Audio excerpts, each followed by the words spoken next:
connotations is something that colors this or that word into different emotions, with different emotions. And what kind of emotions they are? The attitude of the speaker or author, or anyone who is to whom the words belong to the word, yes. And we can say that compared to the denotational, denotative meaning, this one is not about truthful or false expression. It's more about additional meaning. So any connotative meaning is always additional. For example, the difference between don't complain and don't whinge does not lie in their denotative meanings. They don't show the, they have the same object of that they denote. They have the same referent or denotator whatsoever.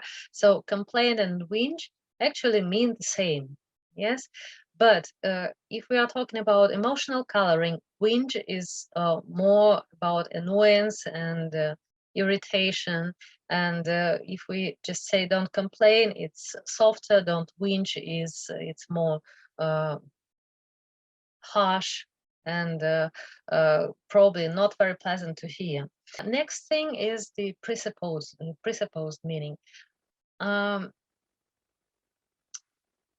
So sometimes it's not about, okay, in other sources you may read that it is not meaning, but that it is a functional area or domain or what in other terms, but the sense is the same, and I find it very convenient to put it together with meanings. So it arises from co-occurrence restrictions, that is, restrictions on what other words or expressions we expect to see before or after particular lexical unit. It's also about the combinability of words. It's more familiar term for us. So these restrictions of two types: selectional restrictions. So these are a function of the propositional meaning of a word, and we expect a human subject for the adjective studious or diligent, for example, yes, and an inanimate one for geometrical. So the why is it called presupposed meaning? If we see a word geometrical, we immediately expect something which is inanimate, which is not a person or living being. So selectional restrictions are deliberately violated in the case of figurative language, but are otherwise strictly observed. So metaphors, yes, metaphors are actually based on this principle that what can be done by a person, yes, is is used for inanimate objects, like clouds are running in the sky. Yes, actually, if we think about run, it's more about humans and animals. So, and collocational restrictions. These are semantically arbitrary restrictions which do not follow logically from the propositional meaning of a word. So before that, we were basing on the first main denotative or propositional meaning of the word, and the second one is just the habit of use, using something in the language, and it is one of the most difficult things in for any language learners, and especially for translators, because we need to be very much focused on forgetting how the ideas are expressed in the source text and find natural combinations of words in translation.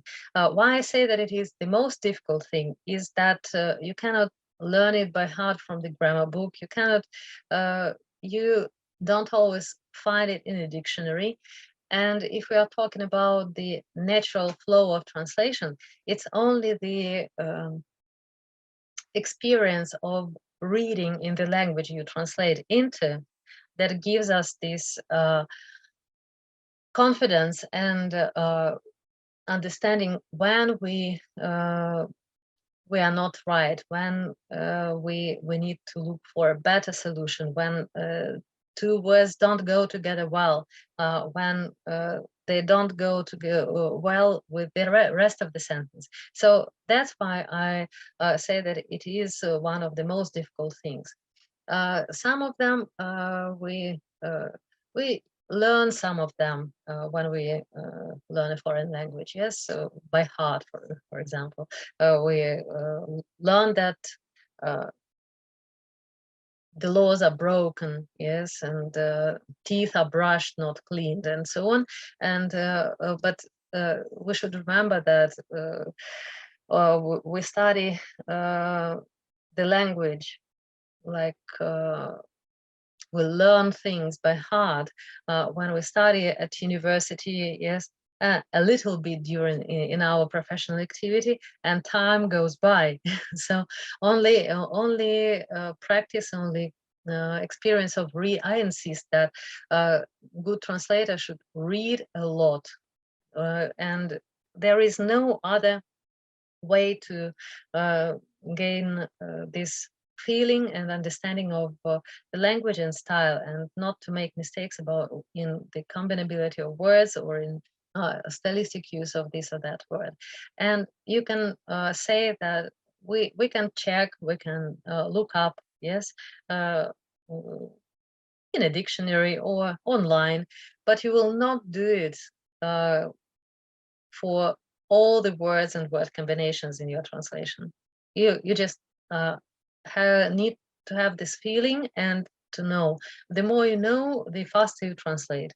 And if you translate slowly, it doesn't make sense, because you'll spend all days long translating, and you will not get any revenue, or the job will not be rewarding, neither in terms of finance nor in terms of the